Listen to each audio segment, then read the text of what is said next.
देख रहे हैं क्लास 10th का चैप्टर 2 का इम्पोर्टेंट फैक्ट्स। चैप्टर 2 जो कि है हमारा चैप्टर है वो है बहुपद। ठीक है, तो बहुपद के बारे में हम लोग क्लास 9th में पढ़े हुए हैं, जैसे कि चर पढ़े हुए हैं, बहुपद पढ़े हुए हैं, ये सब जानकारी हम लोग क्लास 9th में पढ़े हुए हैं। तो आज हम लोग का पहला टॉपिक है बहुपद चैप्टर में बहुपद की घात। तो हम लोग क्या करते हैं, बहुपद की घात क्या होती है, चर x में यदि कोई बहुपद px दिया हुआ हो तो उस बहुपद में चर x का जो उच्चतम घात होता है, यानी कि जो अधिकतम घात का मान होगा, वही बहुपद का घात कहलाता है।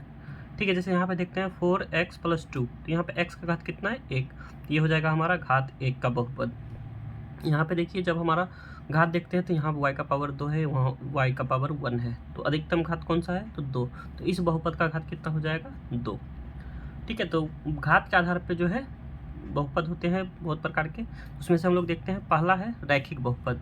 अगर किसी बहुपद का घात अगर 1 होता है तो उसे हम लोग रैखिक बहुपद कहते हैं, जैसे कि 2x + 3, y + 2, y + √5, ये सारे एग्जाम्पल हो गए। द्विघात बहुपद, द्विघात अगर किसी बहुपद का घात जो होगा वो 2 होगा, या फिर ऐसा कह सकते हैं घात 2 के बहुपद को द्विघात बहुपद कहते हैं। ठीक है, जैसे कि 2x² + 3x, 5y² - 2, ये सारे हो जा रहे हैं हमारे द्विघात बहुपद। त्रिघात बहुपद की बात करें तो घात 3 की बहुपद त्रिघात बहुपद कहलाता है। अगर कोई भी बहुपद जिसका कि घात जो होगा वो 3 होगा, यानी कि उसमें से सभी चरों में जिस चर का किसी भी चर का मान अगर अधिकतम घात 3 होगा तो वो जो हमारा बहुपद होगा वो हमारा 3 घात का बहुपद होगा। अब व्यापक या मानक रूप देख लेते हैं। तो रैखिक बहुपद का जो मानक रूप होता है वो होता है ax + b, जहाँ पे a 0 के बराबर नहीं होना चाहिए। और द्विघात बहुपद का होता है मानक रूप ax² + bx + c, जहाँ पे a 0 के बराबर नहीं होना चाहिए। त्रिघात बहुपद में भी उसी प्रकार से ax³ + bx² + cx + d, जहाँ a 0 के बराबर नहीं होना चाहिए। अब एक इम्पॉर्टेंट लाइन है, पढ़ लीजिए। यदि px एक बहुपद है, ठीक है, x में कोई बहुपद है और k कोई वास्तविक संख्या है, तो px में x को k से प्रतिस्थापित करने पर प्राप्त वास्तविक संख्या x बराबर k पर मान कहलाती है, और इसे हम लोग pk से निरूपित करते हैं। जैसे मान लीजिए अगर हम लोग को px दिया हुआ x² + 5x, ठीक है, और हमसे मान ज्ञात करने कहा जाए p1 बराबर क्या होगा, तो हम लोग क्या करते हैं, x के जगह पे 1 को रिप्लेस कर देते हैं। तो जहाँ पे भी 1 होता है वहाँ पे हम लोग जहाँ पर भी x का मान होता है वहाँ पे हम लोग 1 रखते हैं। यहाँ पे हो जाता है जैसे 1 का स्क्वायर 1 + 5, यहाँ पे हो जाएगा 1, यानी कि p1 का मान जो होगा वो हमारा 6 होगा। तो 6 जो हम लोग कहेंगे वो कहेंगे हम लोग x बराबर 1 पर मान। तो हम लोग जनरली कोई भी संख्या वास्तविक संख्या डिनोट करने के लिए हम लोग k का एक लेते हैं k, ठीक है, और इसी पे हम लोग निरूपित करते हैं। अब जैसे हम लोग को यहाँ पे दिया गया कि px बराबर x² + 5x, तो हमें p1 निकालना है, p2 निकालना होगा, तो फिर हम लोग क्या करेंगे, k के जगह पे 2 रख देंगे, x के जगह पे 2 रख के जहाँ जहाँ x होगा वहाँ पे 2 रखेंगे और हमारा वैल्यू कैलकुलेट होता चला जाएगा। एक वास्तविक संख्या k बहुपद px का शून्य कहलाता है यदि p के बराबर 0। अगर हमारा कोई भी ऐसा मान रखें जिससे कि हमारा p1 या p के, यहाँ पे ऐसा बोल सकते हैं p के, अगर हमारा जो वास्तविक मान है वो 0 आ जाएगा, तो हम लोग वास्तविक मान रखेंगे k, उसको हम लोग बोलेंगे बहुपद का शून्यक। ठीक है, नेक्स्ट पेज में देखते हैं हम लोग, ये हमारा रैखिक बहुपद। रैखिक बहुपद का केवल एक शून्यक होता है। अगर रैखिक बहुपद होगा तो उसका केवल एक शून्यक होता है। द्विघात बहुपद के केवल 2 शून्यक होते हैं और त्रिघात बहुपद के अधिकतम 3 शून्यक होते हैं। बहुपद के शून्यक का ज्यामितीय अर्थ हम लोग देख लेते हैं। यदि एक बहुपद px के शून्यक उन बिंदुओं के x निर्देशांक होते हैं जहां y बराबर px का ग्राफ x अक्ष को प्रतिच्छेद करता है। जैसे मान लीजिए अगर हमारा दिया हुआ हो y बराबर ax + b, तो ये जब भी हमारा ग्राफ खींचेंगे तो हमारा एक सरल रेखा बनेगा रैखिक बहुपद का, और ये हमेशा x अक्ष को सिर्फ एक बिंदु पे प्रतिच्छेद करेगा। तो x अक्ष पे जहाँ भी प्रतिच्छेद करेगा वो हमारा उस बहुपद का शून्यक कहलाएगा। ठीक है, इसको हम लोग पढ़ते हैं। जैसे एक रैखिक बहुपद ax + b जहाँ a 0 के बराबर नहीं है, तो y बराबर ax + b का ग्राफ एक सरल रेखा है जो x अक्ष को ठीक एक बिंदु -b/a, यहाँ पे x का मान आएगा, ठीक है, कि 0, जीरो इसलिए क्योंकि वाई निर्देशांक हम लोग को नहीं लेना है, और जब भी एक्स एक्स पे कटता है तो वहाँ पे वाई का मान जीरो होता है, पर प्रतिच्छेद करती है। रैखिक बहुपद का ग्राफ जो होता है वो हमेशा सरल रेखा होता है, ये चीज़ हमेशा ध्यान रखना।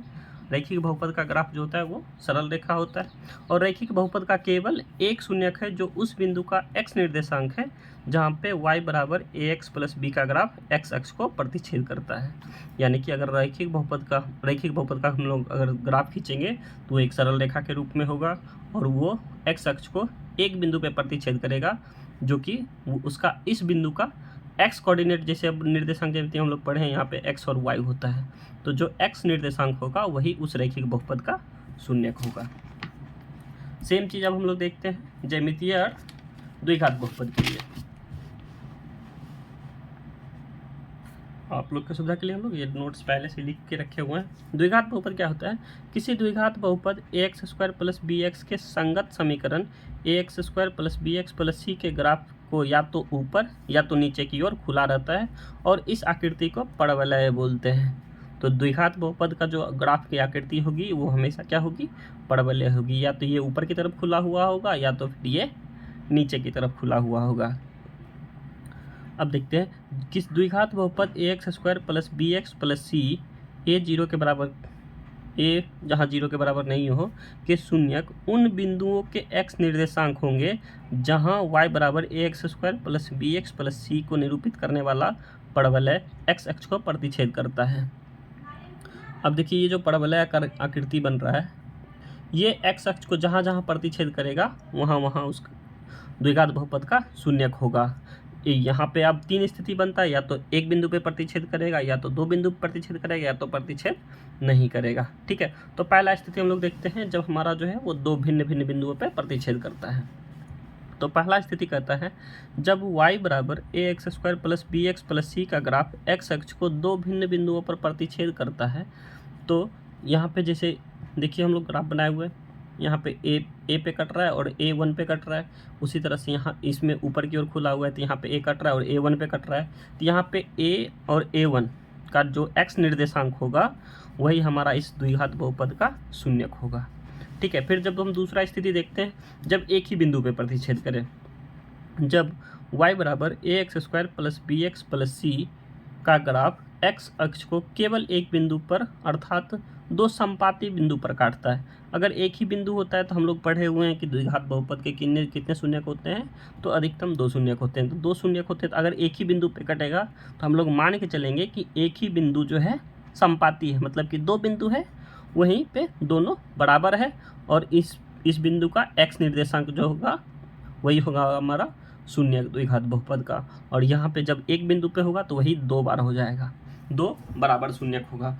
इस फिगर का एक्सप्लेनेशन यहाँ लिखे हुए हैं। यहाँ a का x निर्देशांक द्विघात बहुपद के शून्यक होगा, संख्या में दो होगा और बराबर होगा।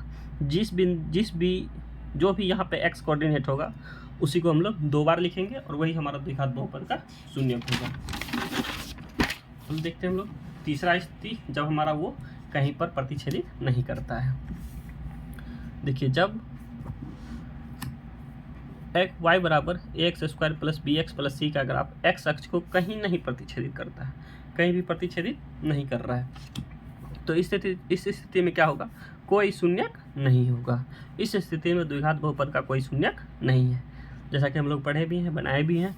अब देखिए यहाँ द्विघात बहुपद में तीन स्थिति होता है, और सबसे पहले तो समझिए कि द्विघात बहुपद का जो भी हम लोग ग्राफीय आकृति बनाते हैं, ज्यामितीय आकृति, वो ऊपर की ओर खुला होता है या नीचे की ओर खुला हुआ होता है, और इस आकृति को बोलते हैं हम लोग परवलय। ठीक है, अब इसमें तीन स्थिति होता है, या तो दो बिंदु पे प्रतिच्छेद करेगा, या एक बिंदु पे प्रतिच्छेद करेगा, या फिर कहीं प्रतिच्छेदित नहीं करेगा। तो जहाँ पे भी दो बिंदुओं पे प्रतिच्छेद करता है, जैसे हम लोग अभी देखें पिछले वाले में, जहाँ पे दो बिंदुओं पर प्रतिच्छेद करेगा तो दोनों बिंदुओं का x कोऑर्डिनेट जो होगा, x निर्देशांक जो होगा वो उस द्विघात बहुपद का शून्यक होगा। ठीक है, और जब एक बिंदु पे प्रतिच्छेद करेगा तो उस बिंदु का x निर्देशांक शून्यक होगा, लेकिन उसी को हम लोग दो बार लिखेंगे और दोनों हमारा शून्यक जो होगा वो बराबर कहलाएगा। ठीक है, फिर देखते हैं आगे किसी द्विघात बहुपद के, इसी का सार पॉइंट लिखे हैं, किसी द्विघात बहुपद के दो भिन्न शून्यक या दो बराबर शून्यक या कोई भी शून्यक नहीं हो सकते हैं। घात 2 के किसी बहुपद के अधिकतम 2 शून्यक हो सकते हैं। जब वही बात हम लोग त्रिघात में आ जाएंगे तो अधिक से अधिक 3 शून्यक होंगे। इसको हम लोग इस प्रकार से भी लिख सकते हैं कि घात n के दिए गए बहुपद px के लिए y बराबर px का ग्राफ x अक्ष को अधिक से अधिक n बिंदुओं पर प्रतिच्छेद करता है।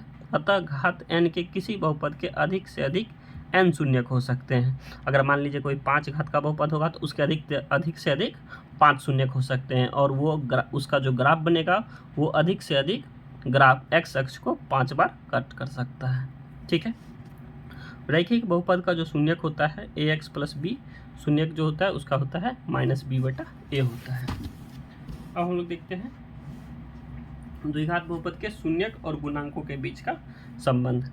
यदि मान लेते हैं यदि अल्फा और बीटा द्विघात बहुपद px बराबर ax square plus bx plus c, जहाँ a 0 के बराबर नहीं है, के शून्यक हो, तो x माइनस अल्फा और x माइनस बीटा जो होगा उस बहुपद px के गुणनखंड होंगे।